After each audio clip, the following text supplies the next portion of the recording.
When California lost Senator Barbara Boxer, it looked as though the title for stupidest woman in the U.S. Senate had been lost too. But thanks to the election of Kamala Harris to fill her role, California has retained its title holder. On Friday, Harris tweeted, "Judge Gorsuch has consistently valued narrow legalisms over real lives. I cannot support his nomination." And there was an op-ed to back this idiotic contention up. In it, Harris argued that Gorsuch, a man so qualified that literally not one Democrat cast a vote against him for his federal appellate court position, was unqualified to be on the Supreme Court. Why? Because the court, quote, has the power to do enormous good, and Gorsuch wouldn't do such good. What good would he forgo as a result of being, like a judge? According to Harris, he would have voted to strike down laws forcing teachers to pay union dues, because that's a violation of their First Amendment rights, among other obvious legal issues. But Harris says that because Gorsuch might take a look at that stupid old Constitution, he cannot be confirmed. She writes, "As U.S. senators, we have an obligation to also examine a nominee's legal approach and ask whether he or she considers the impact of those decisions on our society and the daily lives of our people."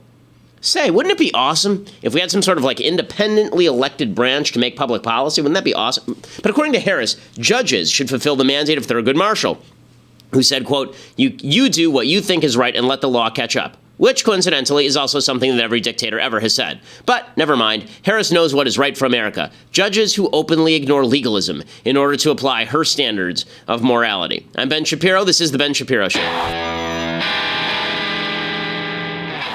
Okay, so we are going to get to all of the hubbub over Devin Nunes, the head of the House Intelligence Community, and the supposed scandal surrounding him visiting the White House. We are going to get to Donald Trump's decision to reach out to Democrats rather than reaching out to conservatives. We're going to get to some good Trump and some bad Trump. We'll do good Trump, bad Trump today, which is always exciting. Plus, we'll deconstruct the culture. But first, we should say thank you to our sponsors over at My Patriot Supply. So recently, North Korea has been making a lot of noises about how they want to nuke us. Are they actually going to nuke us? Unlikely. But if they tried to, then now would be the time to stock up for your 4-week emergency food supply for just $99. Actually, I got a nice letter from somebody who is somebody who had gone and got the emergency food supply at preparedness.com. They said that there was a flaw in their packaging. They immediately sent a note to the folks over at My Patriot Supply, and they fixed the problem immediately. They were really responsive. They're terrific folks over there. Preparewithben.com, $99 plus free shipping, provides you that 4-week emergency food supply, which is great because even if you're not worried about North Korea nuking us, you should be worried about a tornado or an earthquake. There's always natural disasters, and it takes a while for the government to get to people in some of these cases. In some cases, the government just doesn't show up at all, and so it's important that you be able to protect your family, make sure that you have as much food on hand as you need. That's $99 for that 4-week emergency food supply. Folks in the office have tried it. They say that it tastes really good. Preparewithben.com or 888-803-1413. 888-803-1413. It's one of those things where you do it once and then you never have to worry about it again. Preparewithben.com to get your 4-week emergency food supply, which is just something that you should have on hand regardless of foreign-made disasters or natural disasters. You should always be prepared for an emergency, and that's what My Patriot Supply does better than anybody else. Okay, so the big scandal of the day is a fake controversy, and that is Devin Nunes, who's the head of the House Intelligence Committee. He went over to the White House, apparently, and there he met with some intelligence official who told him all of the information that he broke last week. Now, if you recall, last week, Devin Nunes went out and did a press conference where he said that Donald Trump's team was surveilled. Now, he said that they weren't wiretapped. He said that what happened is that basically the intelligence officials were wiretapping all of these diplomats from foreign countries. And those people had members of the Trump transition team on the other line, as you would imagine they would. And then that information was disseminated in an irresponsible and or criminal way. So the dissemination of the information was really the question, not the gathering of the information. And that's an important distinction. A lot of people on Team Trump have been saying that the intelligence community illegally gathered information. There's no evidence of that whatsoever. Did they illegally disseminate information? There's actually a fair bit of evidence that they illegally disseminated information about, for example, former National Security Advisor Mike Flynn. But Democrats, in the search for scandal, have been looking somewhere else. So what they say, the case that they are making now, is that basically Trump was engaged in some sort of nefarious activity with Russia, and now they're trying to cover it up. So today, the Washington Post says, quote, "The Trump administration sought to block former acting Attorney General Sally Yates from testifying to Congress in the House investigation into links links between Russian officials and the Trump campaign. According to a series of letters reviewed by the Washington Post, Yates was notified earlier this month by the Justice Department that the administration considers a great deal of her possible testimony to be barred from discussion in a congressional hearing because the topics are covered by the presidential communication privilege. Now, as you recall, Barack Obama also asserted the presidential communication privilege when he was attempting to defend his Attorney General, Eric Holder, from contempt of Congress under Republicans. Yates was supposed to testify before the House Intelligence Committee this week, defying the Trump administration, and then Devin Nunes mysteriously canceled the hearing at which she would testify. He now says that she will testify next week. So the media immediately leapt to there's some sort of horrible cover-up in progress, and they said that that cover-up is worse because last week, before Nunes announced all of this stuff about the intelligence community disseminating information wrongly, the Nunes went over to the White House. So what he says is he went to the White House in order to use a secure computer so that he could look at intelligence information. Lachlan Markey of the Daily Beast, he says this is kind of shady. The House Intel Committee has its own secure servers. There's no need to use the one at the White House. But what Nunes says is that the information was not available at Congress. It was only available to the executive branch. That's where the information was. And that as chair of the House Intel Committee, he's able to see such material without reporting it back to his colleagues.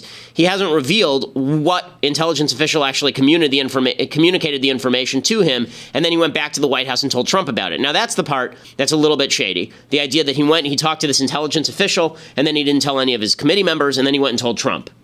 Well, if that were the case, then why didn't the intelligence official just go tell Trump? So people are latching on to this, and they're saying, well, this is obviously some sort of cover-up. Obviously, Nunes was fed something by the White House, and then he went and updated Trump on the feeding, and then he went out there and parroted the Trump line. But there's not a ton of evidence that that is true. There are basically two theories about what Nunes is doing here. Theory number one is the conspiratorial one, that Nunes knows that there is something nefarious that Trump was doing with Russia, and now he's out there attempting to misdirect at the behest of the White House, which is why he visited the White House both before and after he went out and announced all of this stuff, and this has led to a tremendous breakdown in the House Intelligence Committee. They've canceled all their hearings for this week because people can't get along. But here's a counterfactual. Here's another possibility. Let's imagine for a second that Obama intelligence community members are widely dispersing information illegally, which is probably true. And let's assume that Nunes found out about this from some sort of intelligence community whistleblower who didn't want to go directly to Trump because he doesn't trust Trump. Also very plausible because Trump has a big mouth. Trump says whatever comes to his mind, and he wouldn't want Trump to get him in trouble. So instead, he uses Nunes as his cover. He calls up Nunes. He says, listen, it's your job to figure out how to disseminate this information, but I thought you ought to know. You're the one on the oversight committee. So you come and you see me right now. Nunes goes to the White House to speak to that person because it's an executive branch agency. And then he doesn't allow the Yates testimony, or at least the White House fights the Yates testimony, not because they think that Yates has something that they need to keep hidden, but because Yates is just going to go out there and be a political hack, which, again, is not implausible because, after all, Yates is a political hack. She was fired, if you recall, by the Trump administration for refusing to defend Trump's travel ban in court when she was acting attorney general. Both of those theories are plausible, but the media is only covering one of those theories, and the Democrats are only pushing one of those theories, and that is the Nunes-Trump cover-up theory. And again, the big question in all of that is, where's the scandal? If there's going to be a cover-up, you assume something had to be done that was wrong. So far, the only thing I know that was done that was wrong in any of this is that there were intelligence officials who worked for Obama who were leaking a bunch of information to the press and leaking a bunch of information to the rest of the intelligence community and unmasking people. That's the only thing I know was done wrong here. I don't know anything was done wrong between the Trump team and Russia. You know, you can suspect whatever you want, but there's no evidence. Yeah, I don't know that anything was done in terms of coordination with WikiLeaks. I don't know that. Neither do you. Neither does anybody else. Again, what's funny about this is that among all the leaks that have happened from the intelligence community to the press, the one thing that hasn't been leaked is actual definitive information that says that Trump was connected to Russia. Still, none of that. There's all the smoke, but there's no fire. And so it's just as plausible as the cover-up theory that basically this is an incompetently handled just normal order of business routine from Devin Nunes and President Trump. So here is Nunes explaining why he went to the White House grounds in the first place. The Congress has not been given this information, these documents, and that's the problem. So because this is executive branch, it was distributed widely through the executive branch. This was from November, December, and January. And these were reports, just let me reiterate, this had nothing to do with Russia, nothing to do with the Russia investigation. There's no way for the folks that I had been working with to actually to bring this forward to light, there was no way I could view that because they couldn't get it to the House Intelligence Committee. Okay, so he sort of says that I'm not going to be able to transmit that to the House Intelligence Committee. The House Intel Democrats are saying, well, what the hell? Why do you get to see it and I don't get to see it? Chuck Schumer, the Senate Minority Leader, he says that Paul Ryan should immediately fire Nunes, basically. Mr. President, if Speaker Ryan wants the House to have a credible investigation, he needs to replace Chairman Nunes. And then that is followed up on immediately by Mark Warner, who's senator from Virginia, and he says that basically Nunes has to go. I am totally mystified by what Mr. Nunes has said. And I've talked to my chairman, Richard Burr. He doesn't know. I've talked to Democrats, Republicans on the committee. I think it's fairly mystifying, if not outrageous, that he make these claims, then goes down and briefs the White House. Okay, and finally, you have Nunes responding. I guess I'm being told that it's not pronounced Nunes, even though everybody pronounced it that way. It's actually pronounced Nunes. I have no idea whether that's true. In any case, Devin Nunes, he says that Democrats actually just want him out because he's effective. Effective at what? Nobody really understands. Yeah, well, I'm sure that the Democrats do want me to quit because they know that I'm quite effective at getting to the bottom. All right, well, let's hope so, Congressman. Okay, so he says that he's effective at getting to the bottom of things. I doubt that's why Democrats want him to quit. I think the Democrats want him to quit because, one, it would look like he's guilty, and two, because he will act as a shield for Trump in this. I mean, just to be perfectly honest with you, whenever you have a member of the party of the president who's investigating the president himself, it is very rare that you get an honest and credible investigation. Very difficult to get an honest, credible investigation of the president when the person who's leading the investigation was on the Trump transition team, which Devin Nunes was. So I think that it is perfectly fair to say the media is overblowing this case and that this is a fake scandal and that we don't even know what's going on yet. And it is also perfectly fair to say that if you actually want a credible investigation that is going to be listened to by the vast majority of Americans, you can't have somebody who's on Trump's transition team leading the investigation into Trump. It's just not going to work that way. But all of this is leading the left to lose their minds, and they're absolutely going crazy. So Senator Chris Coons of Connecticut, he says that the GOP, for example, on Judge Gorsuch, they should never, ever, ever use the what they call the nuclear option. They should let the filibuster stand and let Gorsuch go down to defeat him. I mean, this is just insane. It's insane. All right, well, so then the Republicans are going to pass it using the so-called nuclear option. Almost certainly. And I think this is tragic. And in talking to friends on both sides of the aisle, we've got a lot of senators concerned about where we're headed. Okay, again, the only reason they're talking about using the nuclear option is because they are talking about filibustering a Supreme Court nominee, which has never been done before, as far as I'm aware. So, you know, again, this is Democrats losing their minds because they don't know what to do with Gorsuch. They don't know what to do with Trump. They're very frustrated. I understand some of the frustration, but some of that is just endemic to not being in the party in power. Bernie Sanders is back, and he says that he hopes that the GOP does not change the rules when it comes to approving Supreme Court nominees. What concerns me is that right now we have a rule that says appropriately, I think, that for a Supreme Court justice, a lifetime term, one of the most important positions in the United States government, that it should require 60 votes because that would make it bipartisan. And I think that that's where...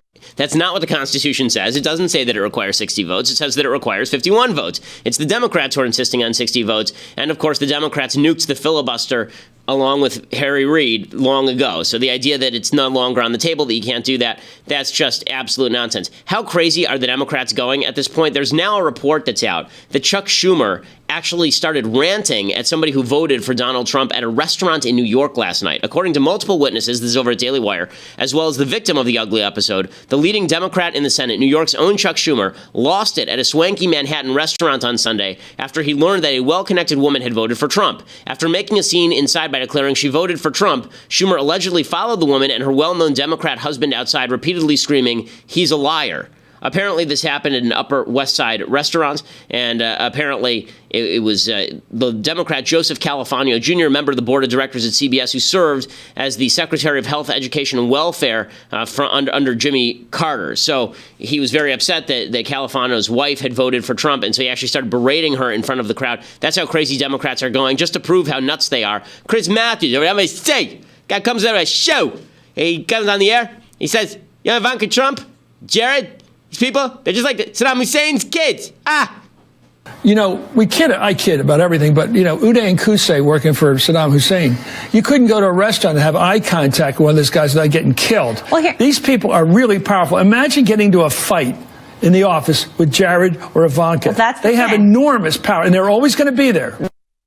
This is what I worry about for other people in the White House. Ivanka Trump has been described as her father's eyes and ears on the ground. That's a little scary if you're just a regular White House staffer who maybe wants to offer advice that criticizes the president. This is a person who loyalty is the number one trait that Trump cares about. You remember time that Chris Matthews over at MSNBC, you remember when Chris Matthews, I remember he said Chelsea Clinton, and she works with Hillary Clinton? You just know, that if you look at Hillary Clinton cross-eyed, you look at Chelsea cross-eyed, Hillary will jump on you and tear your throat out like a dog right to the jugular. Because it's just like Saddam Hussein. It's like Ciano with Mussolini. He's going to shoot his own son-in-law, but only later. Until then, he's his ally. I mean, like, how much are they losing their minds when he's comparing Ivanka Trump, who is, by the way, Jewish, comparing her to Uday and Hussein, who are literally mass murderers who had rape rooms.